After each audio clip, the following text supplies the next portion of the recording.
Saya banyak belajar dari ketabahan dan ketekunan iman beberapa teman saya yang telah menang atas pergumulan yang sungguh berat.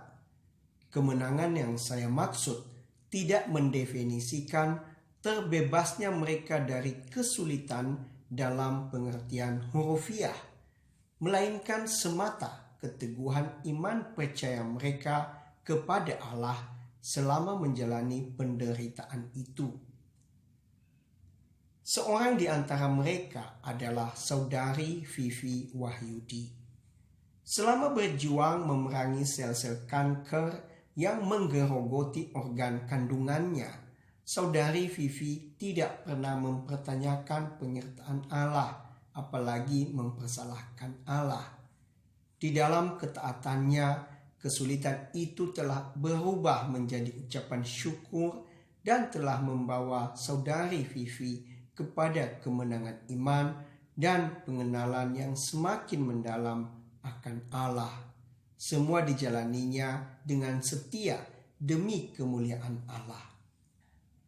Saya menjalani operasi 7 kali sejak 1994 sampai 2014. Semuanya karena mioma dan kista yang tumbuh pada organ kandungan saya. Demikian tulis Vivi pada 13 Agustus 2014 kepada saya. Operasi terakhir yang saya jalani pada 6 Mei 2014 yang lalu menunjukkan hasil laboratorium patologi anatomi yang sangat mengejutkan. Ternyata dari massa yang diangkat ditemukan sel tumor ganas. Dokter menyarankan saya menjalani kemoterapi sebanyak 4 kali untuk mengurangi resiko berulangnya kanker setelah pembedahan. Hal pertama yang saya pikirkan setelah menerima vonis itu adalah ketakutan akan kematian. Tidak mau berlarut-larut meratapi ketakutan, saya datang dan berlutut kepada Tuhan sambil menangis tak henti-hentinya. Saya berkata kepada Tuhan, "Ya Tuhan, kalau semua yang terjadi ini karena kehendak-Mu kepadaku, berikanlah saya kekuatan untuk menerima, memahami, dan menjalaninya bersama-Mu. Aku percaya Tuhan, Engkau selalu menggandeng dan menyertaiku melewatinya." Sejak saat itu saya bangkit dan merasakan damai sejahtera yang melampaui segala akal dan pikiran saya, bahwa dengan percaya, setia dan taat, Tuhan akan menganugerahkan iman dan membuka segala jalan yang akan kita lewati. Demikian Vivi berbagi ceritanya, lalu ia menambahkan, iman kita kepada Tuhan diuji melalui ujian dan penderitaan. Namun hadiah yang akan kita peroleh, naik kelas iman, hikmat, cinta kasih, damai sejahtera dari Tuhan yang melampaui segala akal, akan ada di dalam hati dan pikiran kita selamanya.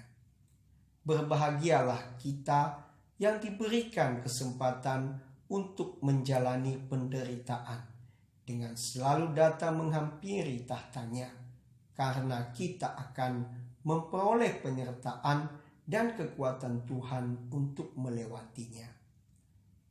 Amsal 18 ayat 14 menguatkan kita.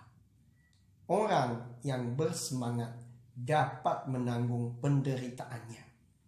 Tetapi siapa akan memulihkan semangat yang patah? Itulah sebagian dari banyak sekali pelajaran yang indah tentang iman yang saya peroleh dari saudari Vivi. Saya teringat kalimat Edward Welk ketika dia menulis, "Tempatkanlah selusin orang yang memiliki cara berpikir yang sama ke dalam sebuah krisis yang sama, dan Anda akan melihat selusin respons yang berbeda. Sebagian menjadi pahlawan, sebagian menjadi pengecut. Sebagian menjadi pemimpin, yang lain menjadi pengikut. Sebagian optimis, yang lain putus asa. Sebagian mengangkat tinju kepada Allah, sebagian yang lain taat. Anda tidak benar-benar mengetahui siapa Anda sampai Anda mengalami penderitaan. Kita dapat mengukur kerohanian kita melalui cara kita bersikap ketika berada dalam tekanan. Bagi saya, Saudari Vivi adalah seorang pahlawan iman yang taat sepenuhnya pada kehendak Allah dan rela mempersembahkan segenap hidup demi kemuliaannya. Rasul Paulus di dalam Roma 8 ayat 18 berkata, "Sebab aku yakin bahwa penderitaan zaman sekarang ini tidak dapat dibandingkan dengan kemuliaan yang akan dinyatakan kepada kita." Segala kemuliaan adalah bagi Allah selama-lamanya. Ditulis di Rumah Sakit Kanker Darmais 11 Desember 2014.